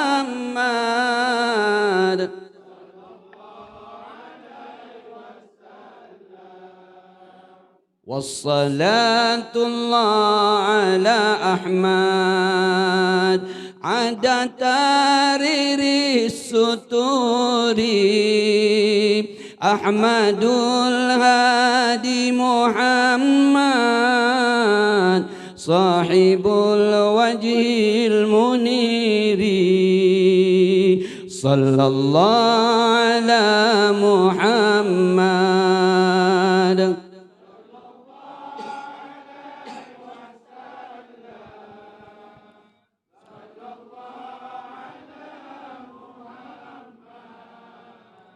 صلى الله عليه وسلم صلى الله على محمد صلى الله عليه وسلم اللهم صل وسلم وبارك عليه اللهم صل على محمد اللهم صل على سيدنا ونبينا وحبيبنا وشفيئنا وذخرنا ومولانا محمد أعوذ بالله السميع العليم من الشيطان الرجيم بسم الله الرحمن الرحيم الحمد لله رب العالمين والصلاة والسلام على سيدنا محمد وعلى آله وصحبه أجمعين لا إله إلا هو الحي القيوم الله لا إله إلا هو الحي القيوم وعنت الوجوه للحي القيوم Allahumma ya Allah, wahai Tuhan kami hamba-hambamu menumpang di duniamu. Puluhan tahun kami dipinjamkan nikmat kehidupan. Puluhan tahun kau berikan segala nikmat yang sedang kami kecapi pada hari ini. Ya Allah, ya Tuhan kami, Engkau mengingatkan kami bahawa segalanya adalah pinjaman. Sedikit demi sedikit kederat kami semakin hari semakin lemah. Ya Allah, ya Tuhan kami, hari-hari berbaki kami ini kami mengharapkan kami beribadah, beramal seperti yang dibawa oleh kekasihmu Nabi Muhammad sallallahu alaihi wasallam. Ya Allah, ya badi'as samawati wal ard, berikan kekuatan kepada kami untuk mengamalkan ajaran-Mu. Berikan kekuatan kami untuk memahami ilmu-ilmu-Mu yang maha luas ini. Ya Allah, di hari berbaki ini, bukakanlah hati kami untuk berada di majlis-majlis ilmu-Mu dengan harapan dan tujuan untuk membetulkan segala amalan kami yang kami menyangka ia betul. Hakikatnya tidak seperti yang dibawa oleh kekasihmu Nabi Muhammad sallallahu alaihi wasallam. Ya Allah, ya Tuhan kami, dengan nama-Mu ya Hayyu ya Qayyum, Engkaulah Tuhan yang menentukan segala-galanya. Takdir kami berada di dalam genggaman-Mu. Ya Allah, ya Tuhan kami, satukanlah hati umat Islam sebagaimana Engkau satukan hati-hati orang-orang musyrikin, sebagaimana Engkau melemahkan gerakan musyrikin ketika menentang kekasihmu Nabi Muhammad sallallahu alaihi wasallam. Ya Allah, jerit perih kekasihmu berdakwah di Mekah selama 13 tahun, berdakwah di Madinah selama 10 tahun, semata-mata untuk membetulkan keyakinan yang mereka rasakan betul, sedangkan puluhan tahun telah diamalkan oleh mereka. Bukan mudah untuk memahamkan mereka. Dengan kehebatan Rasulmu sallallahu alaihi wasallam menyebabkan mereka akhirnya menerima agama-Mu. Ya Allah, ya Tuhan kami, perpecahan melanda kaum musyrikin sejak kecil Nabi. Ketika berlakunya peristiwa yang dinyatakan hilful fudul, di usianya belasan tahun menyatukan Bani Hashim, Bani Qudai dan segala Bani yang ada pada waktu itu.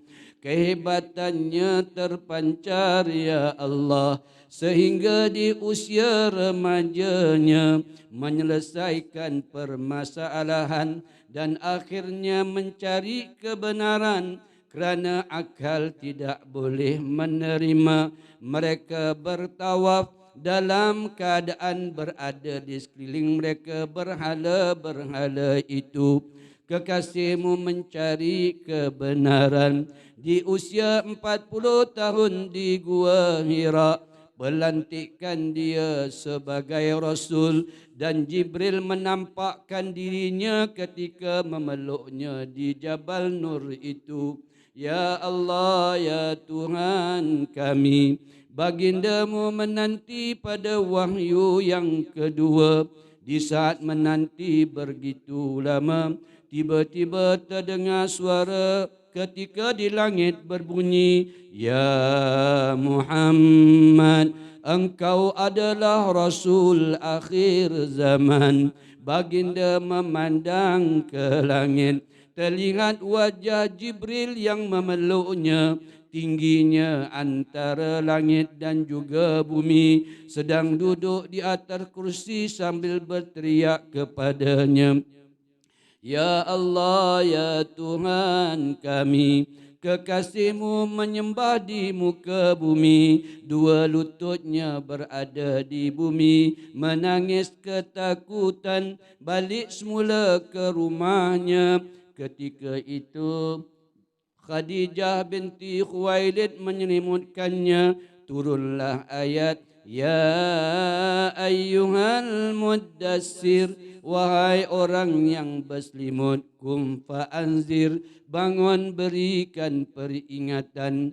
Bermula dakwah Nabi yang dilalui dengan penuh cabaran, dengan penuh siksaan. Dia dilempar dengan batu ketika di Taif.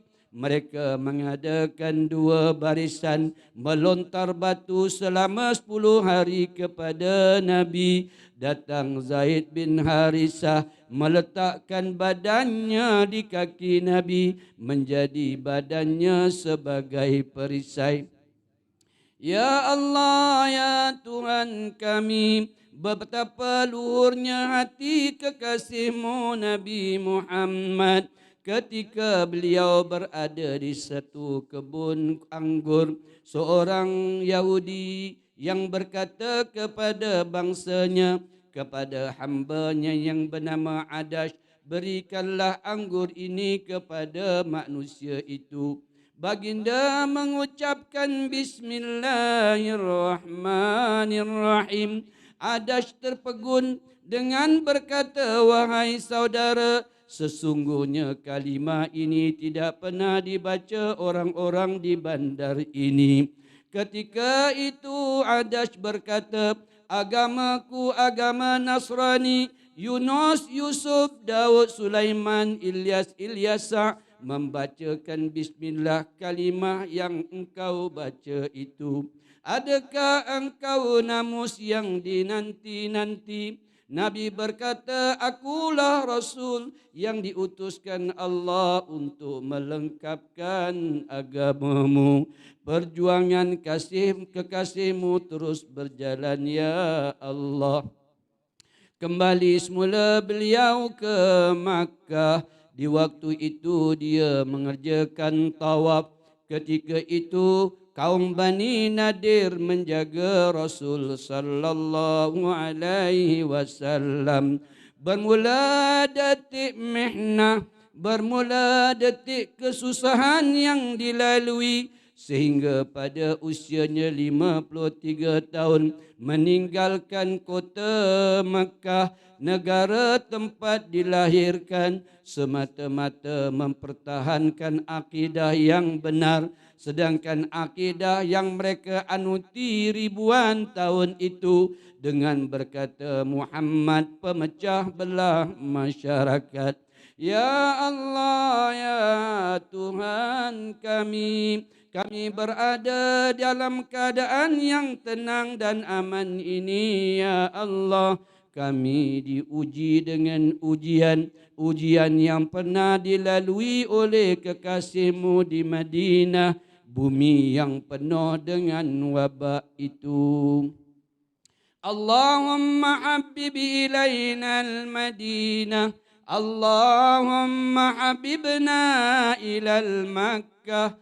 Kerana doa ini, ya Allah, bumi ini terselamat daripada sebarang wabak.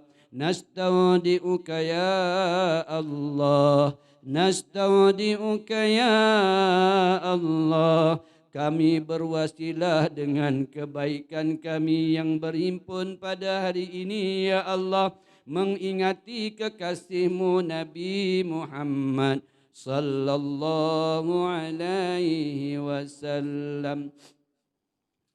استجب اللهم دعاءنا استجب اللهم دعاءنا نستودعك يا الله يا رحمن يا رحيم يا عزيز يا جبار المتكبر نستودعك يا الله يا مهيمن نستودعك يا الله يا ماني نستودعك يا الله يا